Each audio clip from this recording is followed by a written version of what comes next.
Hey guys, it's Matt. You know what almost never gets talked about? Existence before birth. After death gets all the attention, gets all the play. I have lists in front of me, all the names of the various places a soul could go in the afterlife, via all the ancient traditions, modern religions. It's just the list goes on and on. There's categories and subcategories. If on a scale, all the weight, not just in terms of what we've looked at, the religions, people in general, all the weight is on where does my soul go after death? What about before birth? It should be equally, if not more, important. In terms of the focus on each, I was going to say 99% to 1%, but it's not even close to that. It's like 99.988 whatever to 0.0001. Nobody focuses on where was I before birth. You know what led to this video? Well, I've wanted to talk about it more, but what happened to me last week, Jehovah's Witnesses came up to my door. Now, I don't fight with them. I don't, they're all nice people. They're trying to do God's work the way they interpret it. And I just want to tell you, or in a minute, I'll tell you the exchange between us. It was very friendly, but, I challenged this person in terms of what does the Jehovah's Witness category of Christianity believe a soul was before birth? And I'll tell you his answer and how he reacted in just a moment. But let's look at this list for a second in terms of all the categories that the human over thousands of years have assigned to where the soul goes after death. The list just goes on and on and on. I remember that one of my Dungeons and Dragons books lists out the afterlife places or where the characters potentially could go based on what gods they worship, but it's based on, real religion that existed or real myth. I mean, some of these could be current religions. I don't know. I'll just give you the list here. Then I'll go on to other lists. Your character could go to, again, this is based on real legend that existed in this world, at least at some point in time. The afterlife places listed out in the back of this book is Elysium, the Happy Hunting Grounds, Olympus, Gladshim, Gladscheim, never heard of it, Limbo, Pandemonium, the Abyss, it's like Jeopardy categories. Tartarus is next. I'll take Tartarus for 500, Alec. Which one of these do you think Alec went to? Next one's Hades, Gehenna, Gehenna. I don't know how to pronounce it. Jenna? I don't know. 9 Hells, we know that one. Acheron. How do you pronounce that? Akron, Ohio is probably that, but the Akron, Ohio would be in the category before the 9 Hells.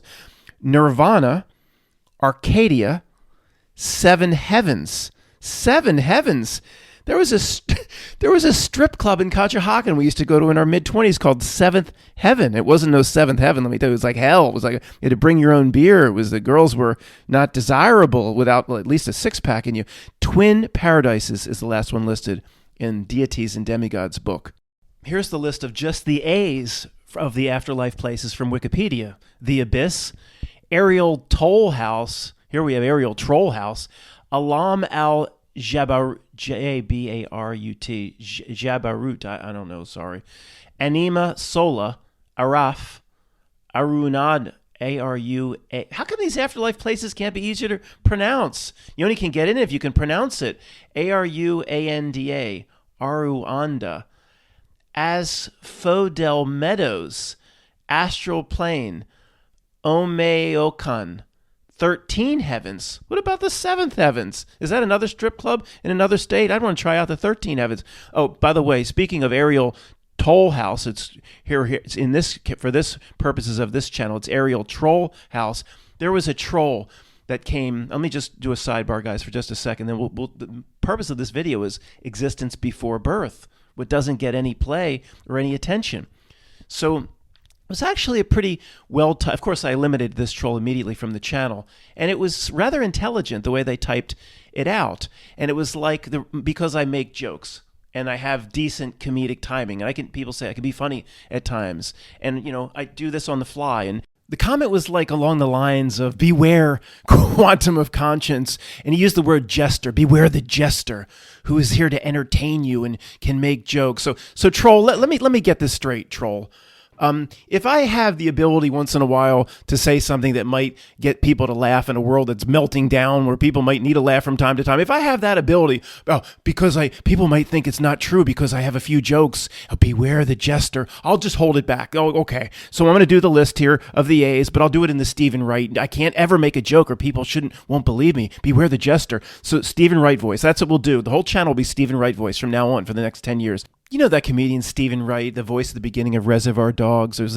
That was love goes where my rosemary grows. Is that a Freudian type thing? Love grows where my rosemary goes. Let's list out the A's again. The abyss. So it can't be, if any sort of joke or any sort of entertainment in truth, then that's the jester and it's not to be believed. Hey, troll, get a life. Why are you even listening to my videos? Go off and bother someone else. Sorry. The main point here, though, is simple. All the attention on the afterlife. What about before birth? I still like best what was said by, was it UMAMI? It's called Interface, that strange cartoon series on YouTube. What does it say? All lost souls remain on earth. They fail to go as they came. Something like that. They fail to go as they came. Well, yeah, how did I get here? And we talk about this soul trap and all this tricks and everything. Well, how'd you get here? They fail to go as they came. Well, go back the way you came. That's pretty fair. That's pretty interesting. How'd I get it? Well, let me tell you a little bit about the exchange between the Jehovah's Witness and myself last week. Let's just say they didn't expect me to be so inquisitive or to have a certain level of understanding. They just thought I just would stand under my doorway and listen to them just talk. When I said, wait a second, I'd like to know more about that. What does the Jehovah's Witness believe about this? They're just prepared to witness in front of me. They just talk at me. And they're like, well, wait a second, you need to be prepared to answer some questions here. And I'd like an intelligent, I said, it was very nice. And I said, started to snow a little bit. I said, you nice people, make sure you don't stay out in the snow too long. And all very, very friendly. I would never, and they are good people. They are nice people. So it was a man about 60 and a woman about 45 or so, and they're always very well dressed. He had a nice hat on, a nice overcoat, and it's just starting to snow. And he said, can I read you a passage from Mark? Sure. And one thing led to next. I said, I have a question about Jehovah's Witness, probably a misunderstood branch of Christianity. And what does Jehovah's Witnesses believe about before birth? Where were you, sir? I put it to you, Greg. I was doing it in a very nice way. Where were you before you were born? And I've never heard a question like this. Never thought about it himself. It didn't seem. He said, "Well, what do you mean?" Well, don't you believe you existed before birth? And he still was taken aback. I don't think he ever pondered it. Well, no, God created us here. I said, so you don't believe you existed in a soul before birth? No, God created us here, and He created us here on this earth to do whatever, never. Okay, I personally, I told him, I believe we existed before this, and this is just a short experience, or like a train stop. So we're going back and forth. I said, but how do you account for the passage? And he's pretty quick here. How do you account for the passage in the Bible that says something like, Jesus knew you before you were born? And he stopped for a second, and pretty good on the fly answer, considering he had no belief set where he didn't believe he existed before birth. He said, it must mean the womb. Jesus knew you before you were born. Before you were born, in the womb, Jesus knew you, but would not go there in terms of a spirit or something timeless existing before this existence. He would not go there at all. Now, some people would say Jehovah's Witnesses are very, of course, set in their interpretations, and they won't move ever, of course. They won't move an inch off those interpretations. It was amazing how quick he came back and said, that means in the womb, I guess, before you were born. He had 9 months to know you. Well, that was pretty quick. You should put yourself try to go on Jeopardy. So that was pretty darn good response. But he had never thought about it before. And he started to get a little bit perturbed that I was suggesting, souls and spirits existed before. No, God created us in the here and now. It was interesting. But it only, lasted a few minutes, and they left me a pamphlet, and we said goodbye, and they were on their way. But it must be something like, to them, again, it was only a few minutes exchange, but it seemed like to them, to say one existed in soul or spirit form before birth, how we tend to talk about it from time to time, it elevates man too high. It just, I got the impression from their take. Man is low, created from like Adam, from the clay and the dirt, and is here to serve, and is not, don't even think about elevating yourself. This his what was wearing off on me in terms of the short exchange we had. This probably would have come out further if we would have spent 20 or 30 minutes together. But don't go there. That's arrogance, sir. Don't elevate yourself. What do you mean you think you existed as a soul or spirit before this existence? No, you're lowly here. You're here to serve God. God created you. You're not like the angels, or that's probably the root of why he was getting a little perturbed, thinking I was elevating myself and my belief set, and I would think, again, I can't speak for that category of Christianity, but I think many people would kind of agree with what I'm saying. No, that would be, we're created here of dust, of clay, to serve, and to no way that would, that's arrogant, I think, to him, and that's probably why he got a little perturbed, but still with a smile. You could see he was a little agitated, but still kept the smile. Didn't start yelling or anything like that. You could just see it was, my belief set was kind of getting under his skin, if you see what I mean. I think he might have started yelling if I would have delivered that second part in some of the things we talk about. Remember, we say the atheist position is actually correct for the atheist. It's potentially different types of people here, different types of entities having completely different experiences with spiritual connections that are completely different. I mean, just look at Melvin P. and the minions, the pathetic Lady Gaga type minions of this world. Your inner knowing just says in 1 second, that is not the same as you. It's not the same entity. It's different. So how many differences are there here? So in terms of, he wouldn't have probably, if I took it one more step, then he might have started yelling. I would have said, "Oh, so you were made. You didn't exist before birth. You were made, as it says in the Bible, maybe in Genesis, like Adam, of the dirt and of the clay, and a woman was made of the rib, and all that. And it just created now." And in this existence, and we can go on to the afterlife, but nothing before. He'd say, yes, that's basically my belief set. I could say, well, that's true for you. I don't think you would have liked this. That's true. What do you mean that's true for me? It's not true for me. It might be true for you. You could be a completely different type of entity, sir. You could come back next summer, sir, a completely normal human being, right, Ted? As he said to Molly Ringwald.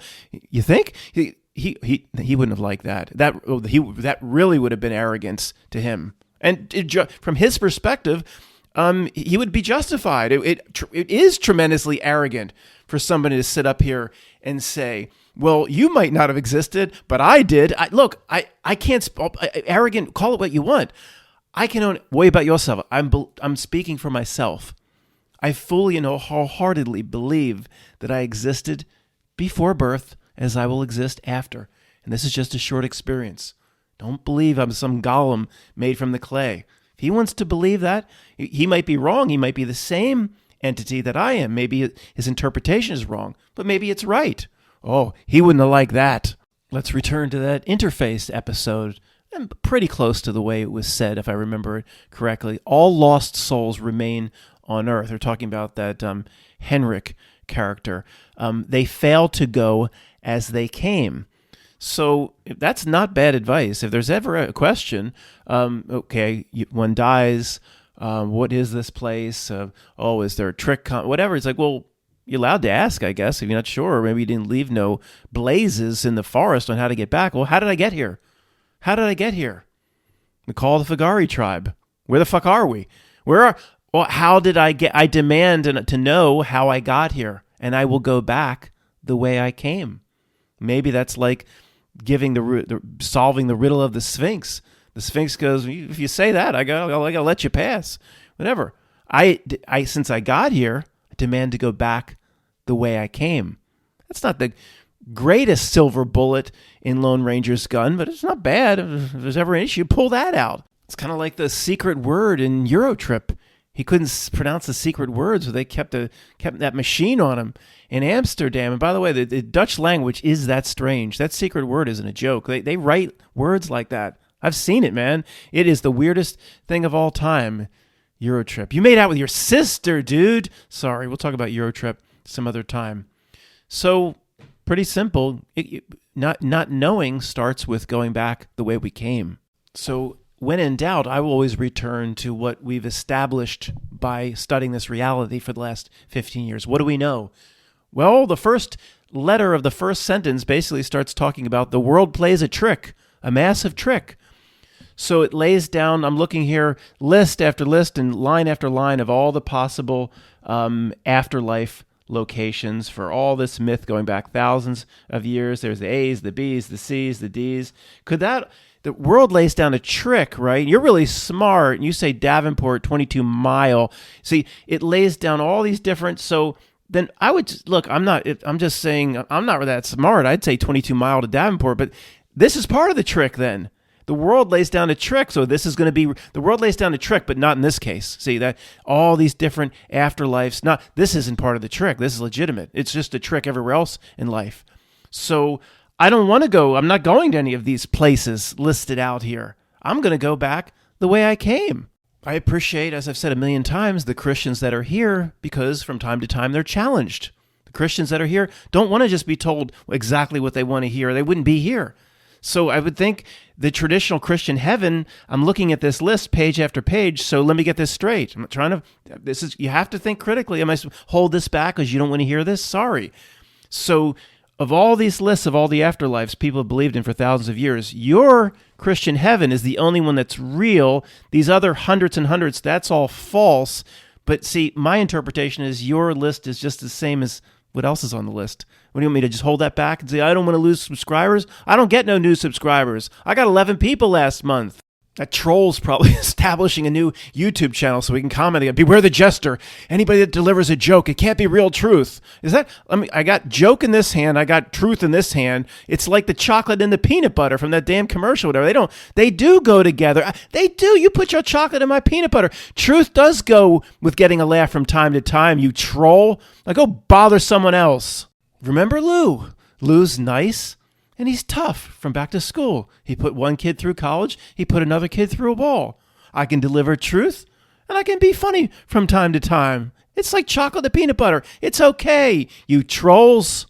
Looking again at the list of afterlives in Wikipedia, the Jewish Sheol afterlife, afterlife description, I don't know how to pronounce it, Sheol, Sheol, is not in the Wikipedia list. Isn't that interesting? A massive, wonder why that, I don't know, we're not going to go there, I guess. But okay, what does it say here? It's study.com. It says, in the Old Testament, the place referred to as Sheol is interpreted to be the afterlife for people of the Jewish faith. According to scholars, Sheol is simply a realm of the dead, or where the dead await judgment to determine if they live their life righteously. Oh, the judge, that's right. What about yourself? Here, the judge is going to determine. Come on, sir. That's ridiculous. Those souls that, can I talk about this in this way? Will this be censored? Those souls that God deems righteous are sent to Abraham's, what? Are sent to Abraham's bosom. What the heck does that mean? Who the heck would, as a symbol or depiction of paradise, wants to go into Abraham's bosom, which can be commonly described as heaven? Given that Sheol is not heaven, it can be construed that it represents some form of Jewish hell. It's fading away here, guys. Look at this. It's fading away. Like I can't even read it now. I'll tell you. However, this analogy is not straightforward. To unlock this lesson, you must be a study.com member. Create your account. Study.com. Fuck yourself. Sorry to stray off one of the most important topics of all time. Did we exist, or how did we exist before birth? But I have to just talk about this briefly, get it off my chest. I can't tell you how many times I go to do research, and it's like the Detroit Free Press, some bullshit little paper that doesn't even print anymore, has a website, like 4 college kids working on it, and it says, to get the rest of this article, become a member. And like, there's no way people are signing up for getting, on maybe for Time Magazine or Smithsonian or some of the biggies, but National Geographic, but all these little newspapers asking you to become a member, to pay money to get access to their little 2-bit podunk website. It's just part of like the not milk trick. How many people actually signed up for this thing? It's like 5 members, and they're just, per the Ministry of Information, just keeps them alive to making it seem like we have a free press with a lot of different independent sources all drawing information from the same UPI, AP, Thomson Reuters, Ministry of Information bot. So no, study.com, I'm not going to pay your money, and neither is anybody else. Let's continue. Can't get no good information from them anyway. All you got to know about the Jewish Sheol, the depiction of the afterlife, I've seen videos about it.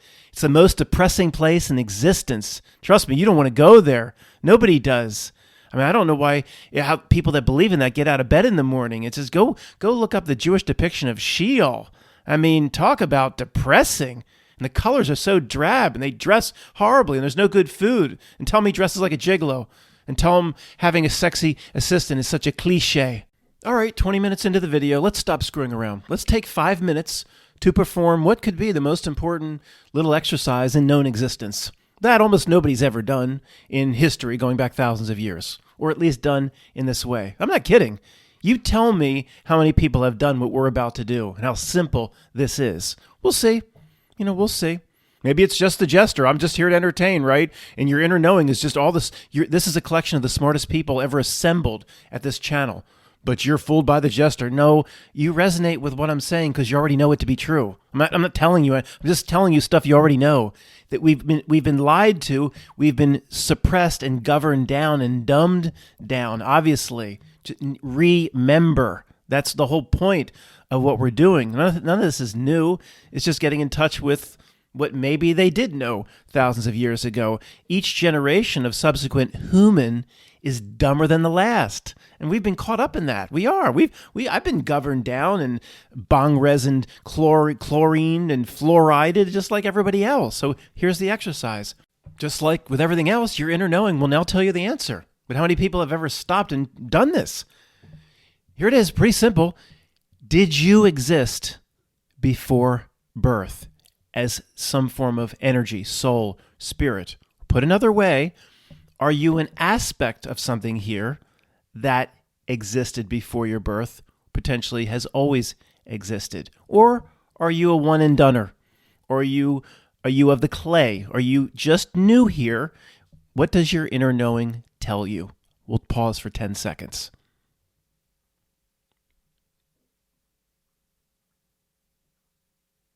Now, was there anybody that said, well, I believed, I wanted to believe I existed before birth, but my inner knowing was screaming out, you knew, you Gollum, you created just a few minutes ago in terms of the cosmic scheme of things. You knew to this place. Did that happen to anybody? I doubt it. Almost everybody said, yeah, every inner knowing particle here screams that this is just temporary and I existed before birth. And if that's the case, and you know that's the case, well, then there's nothing to worry about on the other side of the sandwich. It's the same bread, maybe, or it could be a little bit different. Maybe you come out the wash and rinse cycle. You could go on and choose different things, but there's nothing to worry about. I mean, Violet knew this. So if we existed before birth, what's the role of this judge on the other side of this life that's going to decide on something? So let's just say you were a timeless being.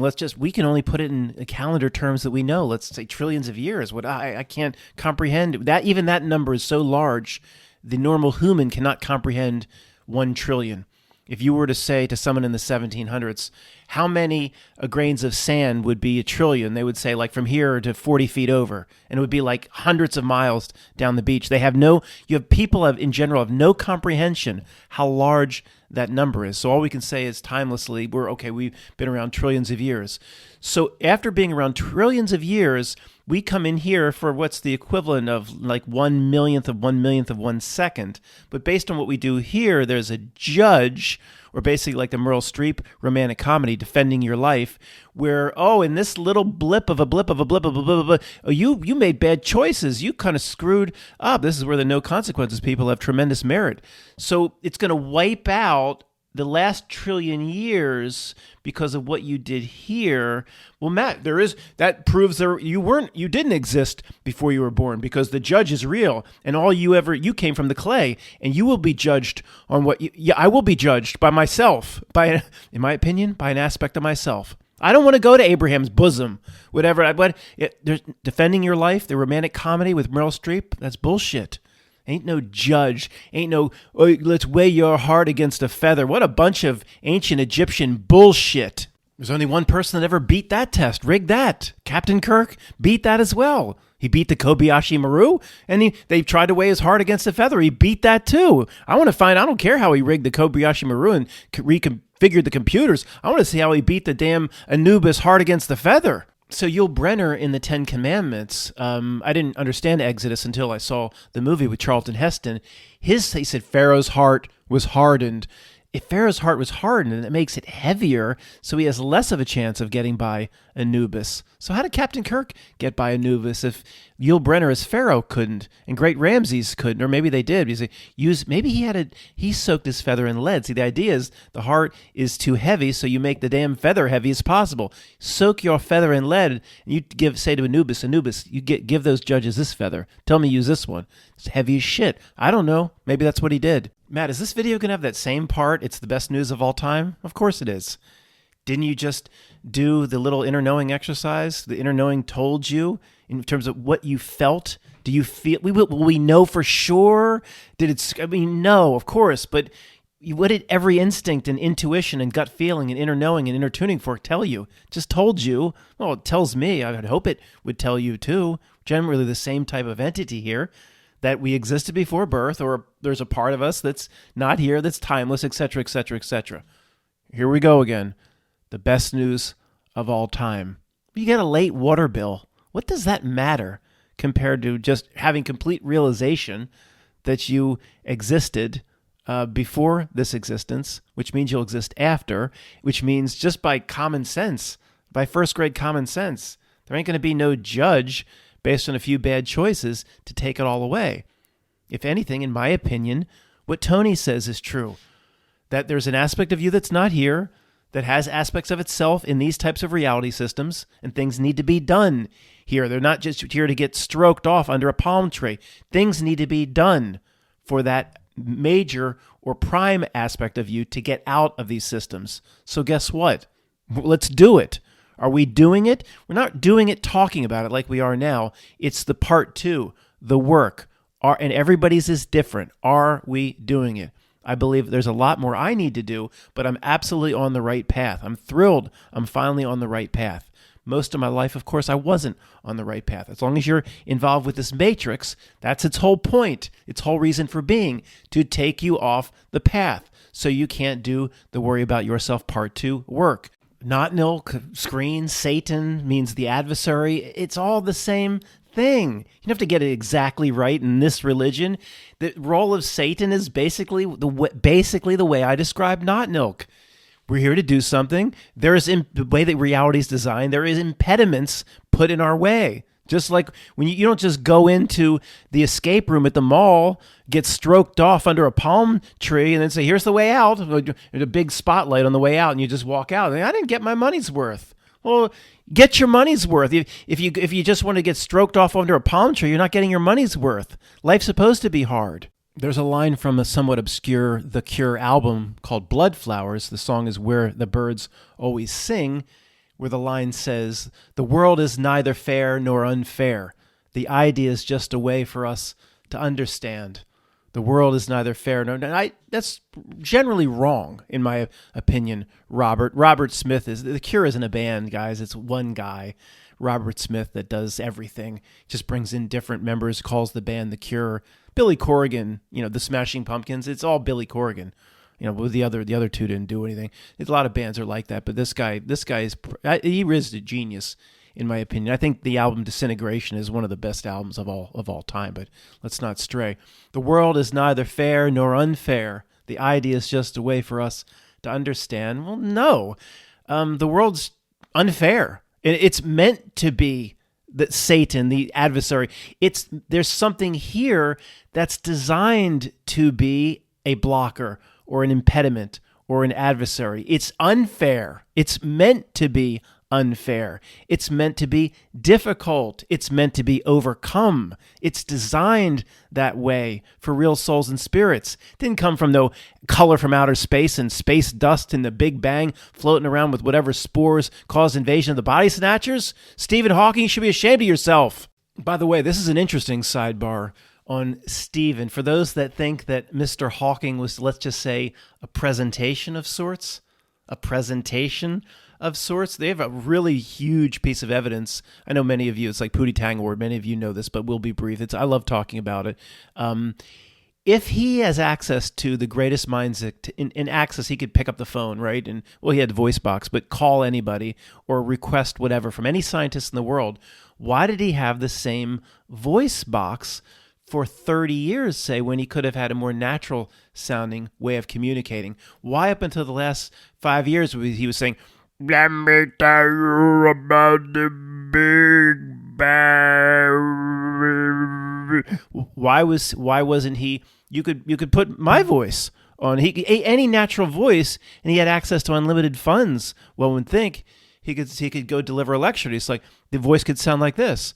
"Welcome, class. I'm Stephen Hawking. I'd like to tell you about my theories related to the Big Bang." Could be completely naturally sounded. He didn't have to have the old technology from 1975 where he give a lecture at Oxford or Cambridge or Harvard or Yale or Montgomery County Community College.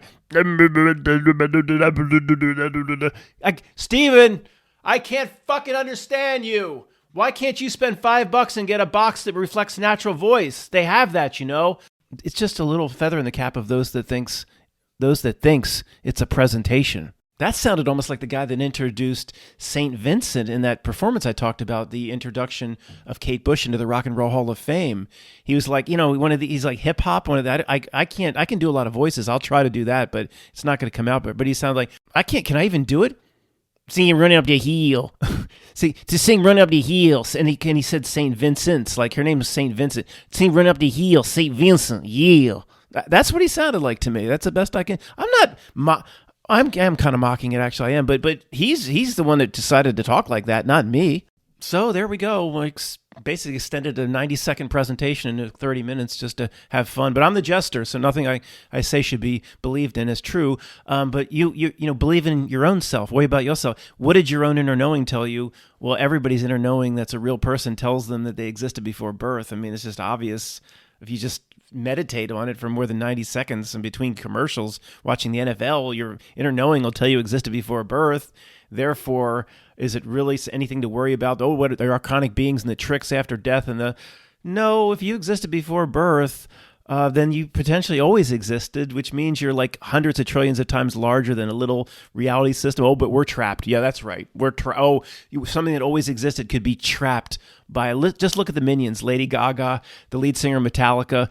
Just look at the Minions. Look at Joe Biden again running for president. Yeah, that type of what that represents, the power that represents, those lowlives that could trap a timeless entity. Yeah, I'm real worried going into death. No, I don't think so. It's just me. Maybe I should just shut the channel down. Thanks for listening.